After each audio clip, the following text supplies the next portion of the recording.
Hello বন্ধুরা, আজকে আমরা শিখতে চলেছি গেটের বিভিন্ন ধরনের ব্যবহার। গেটের অনেক ধরনের মিনিং হয়। আপনি যদি এই একটা ওয়ার্ডের সমস্ত ব্যবহার শিখে যান, তাহলে এই একটা ওয়ার্ডই আপনার কমিউনিকেশন স্কিলে এক অন্য মাত্রা এনে দিতে পারে। তো গেটের সমস্ত ব্যবহার জানতে হলে ভিডিওটি প্রথম থেকে শেষ পর্যন্ত অবশ্যই দেখবেন। তো প্রথমত, গেট হওয়া অর্থে ব্যবহার হয়, যেমন অন্ধকার হয়ে যাচ্ছে, আমার দেরি হয়ে যাচ্ছে, পরিস্থিতি খারাপ হয়ে যাচ্ছে। তো এই যে হয়ে যাচ্ছে অর্থাৎ হওয়া থেকে হয়ে যাচ্ছে এসেছে, তো এই হওয়া অর্থে এখানে আমরা গেটের ব্যবহার করতে পারি। যেমন অন্ধকার হয়ে যাচ্ছে, ইট ইজ গেটিং ডার্ক। আমার দেরি হয়ে যাচ্ছে, আই অ্যাম গেটিং লেট। পরিস্থিতি খারাপ হয়ে যাচ্ছে, the situation is getting worse. সে তৈরি হচ্ছে, শি ইজ গেটিং রেডি। তো বন্ধুরা, এখানে গেটিং হয়েছে কেন?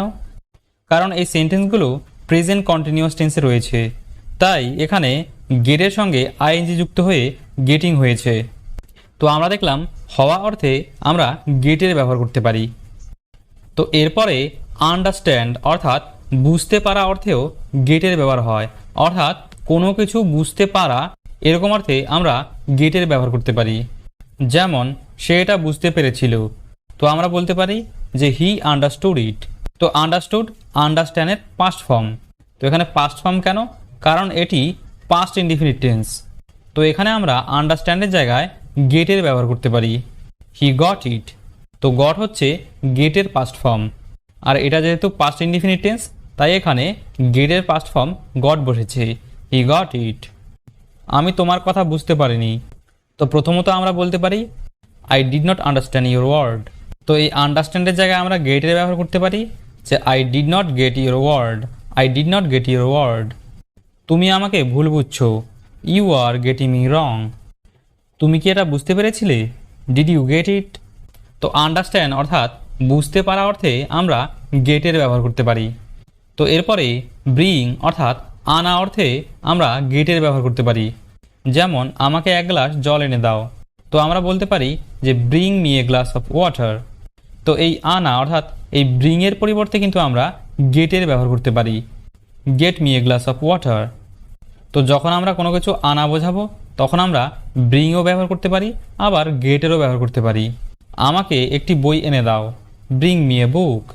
তো এখানে আপনি গেটের ব্যবহার করতে পারেন, গেট মি এ বুক। তাকে একটা চকলেট এনে দাও, ব্রিং হিম এ চকলেট। বা বলতে পারেন গেট হিম এ চকলেট। তো ব্রিং অর্থাৎ আনা অর্থেও আমরা গেটের ব্যবহার করতে পারি।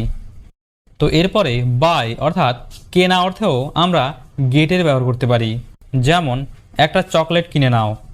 তো আপনি কাউকে বলছেন যে একটা চকলেট কিনে নাও, বাই এ চকলেট। বা বলতে পারেন গেট এ চকলেট, অর্থাৎ বাইয়ের পরিবর্তে আপনি গেটের ব্যবহার করতে পারেন। একটা বই কিনে নাও, বাই এ বুক। বা বলতে পারেন গেট এ বুক। একটা নতুন মোবাইল কিনে নাও, বাই এ নিউ মোবাইল। বা বলতে পারেন গেট এ নিউ মোবাইল। তো বাই অর্থাৎ কেনা অর্থে আমরা গেটের ব্যবহার করতে পারি।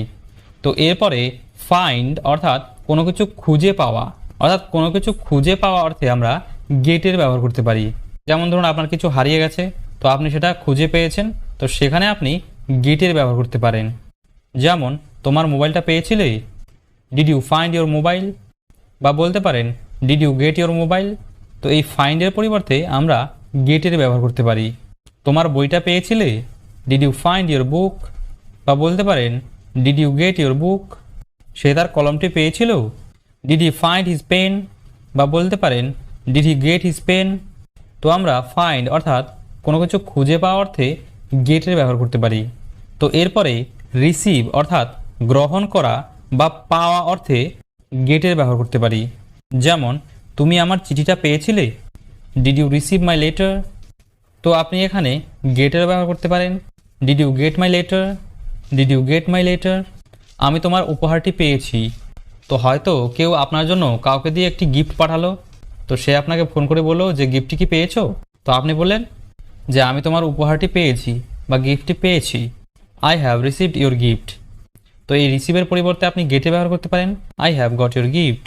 তুমি কি আমার ইমেল পেয়েছো, have you received my email, have you received my email. বা have you got my email. তো আমরা রিসিভ অর্থাৎ গ্রহণ করা বা পাওয়া অর্থে গেটের ব্যবহার করতে পারি। তো এরপরে বন্ধুরা পজিটিভ ভার্ব হিসেবেও গেটের ব্যবহার হয়। তো পজিটিভ ভার্ব কি সেই সম্বন্ধে অলরেডি আমি একটি ভিডিও বানিয়েছি, তো আপনারা চাইলে সেটা দেখে নিতে পারেন, ডেসক্রিপশনে আমি লিঙ্ক দিয়ে দেব। তো এখানে আমি শর্টে একটু বলে দিচ্ছি যে পজিটিভ ভার্বের মাধ্যমে আমরা কাউকে দিয়ে কোনো কিছু করানো বোঝাই, অর্থাৎ কোনো কাজ আমি নিজে করি না, অন্য কাউকে দিয়ে করাই। তো কোনো কাজ যখন আমরা অন্য কাউকে দিয়ে করাবো তখন সেটা বোঝাতে আমাদের পজিটিভ ভার্বে ব্যবহার করতে হবে। তো গেটও একটি পজিটিভ ভার্ব, অর্থাৎ গেটকে আমরা পজিটিভ ভার্ব হিসেবেও ব্যবহার করতে পারি। তো এক্ষেত্রে গেটের মানে হয়ে যায় করানো। যেমন আমি আমার গাড়িটা রিপেয়ার করাচ্ছি বা ঠিক করাচ্ছি, I am getting my car repaired. তো আমি আমার গাড়িটা ঠিক করাচ্ছি, অর্থাৎ আমি নিজে গাড়িটা ঠিক করছি না, অন্য কাউকে দিয়ে ঠিক করাচ্ছি, I am getting my car repaired. আমি কাজটি করাচ্ছি, I am getting the work done. ঘরটি পরিষ্কার করিয়ে দাও, get the house cleaned, get the house cleaned. আমি তাকে দিয়ে রান্না করিয়েছিলাম, I got him to cook food. তো বন্ধুরা একটা জিনিস আপনারা লক্ষ্য করুন যে এখানে টু বসেছে, আর এই সেন্টেন্সগুলোর ক্ষেত্রে কোনো টু বসেনি, কারণ এগুলো হচ্ছে প্যাসিভ পজিটিভ আর এই সেন্টেন্সটি হচ্ছে অ্যাক্টিভ পজিটিভ। তো অ্যাক্টিভ পজিটিভে আমাদের গেটের সঙ্গে টু এর ব্যবহার হয় এবং প্যাসিভ পজিটিভে টু এর ব্যবহার হয় না। তো অ্যাক্টিভ পজিটিভ আর প্যাসিভ পজিটিভ কী করে বুঝলাম? তো এই সেন্টেন্সগুলোর ক্ষেত্রে দেখুন যে এখানে যে কাজ করছে তার এখানে উল্লেখ নেই, এখানে সেটি আন্ডারস্টুড রয়েছে। যেমন আমি গাড়িটি রিপেয়ার করাচ্ছি, তো কেউ একজন রিপেয়ার করছে, তো সেটা এখানে উল্লেখ করা নেই, কিন্তু এটা বোঝা যাচ্ছে যে কেউ একজন কারটি রিপেয়ার করছে। তো তাই এটি passive positive. I am getting my car repaired, আমি আমার গাড়িটা রিপেয়ার করাচ্ছি, আমি কাজটি করাচ্ছি, I am getting the work done. এক্ষেত্রেও আমি কাজটি করাচ্ছি অর্থাৎ কাউকে দিয়ে করাচ্ছি, অর্থাৎ যে করছে তার এখানে উল্লেখ নেই। এবং এই 3 নম্বর সেন্টেন্সটির ক্ষেত্রেও সেম, যে ঘরটি পরিষ্কার করিয়ে দাও, গেট দ্য হাউস ক্লিনড। কিন্তু এই সেন্টেন্সটির ক্ষেত্রে যে কাজ করছে তার এখানে উল্লেখ রয়েছে, I got him to cook food, অর্থাৎ আমি তাকে দিয়ে খাবার রান্না করিয়েছিলাম, I got him to cook food. তো এখানে যে কাজ করেছিল তার উল্লেখ রয়েছে যে তাকে দিয়ে, I got him to cook food. তো বুঝতে পেরেছেন যে কি করে পজিটিভ ভার্ব হিসেবে গেটের ব্যবহার হয়। তো এরপরে আছে আমাদের হ্যাভ গট টু। তো হ্যাভ গট টু আমরা কখন ব্যবহার করব? তো যখন আমরা এরকম বলি যে কোনো কিছু করতে হবে, এরকম অর্থে আপনি হ্যাভ গট টু এর ব্যবহার করতে পারেন।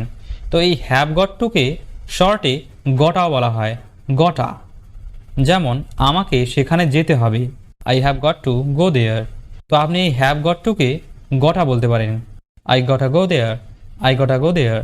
আমাকে কাজটি করতে হবে, I have got to do the work. বা বলতে পারেন আই গটা ডু দ্য ওয়ার্ক। তোমাকে এখানে আসতে হবে, you have got to come here. বা বলতে পারেন you got to come here.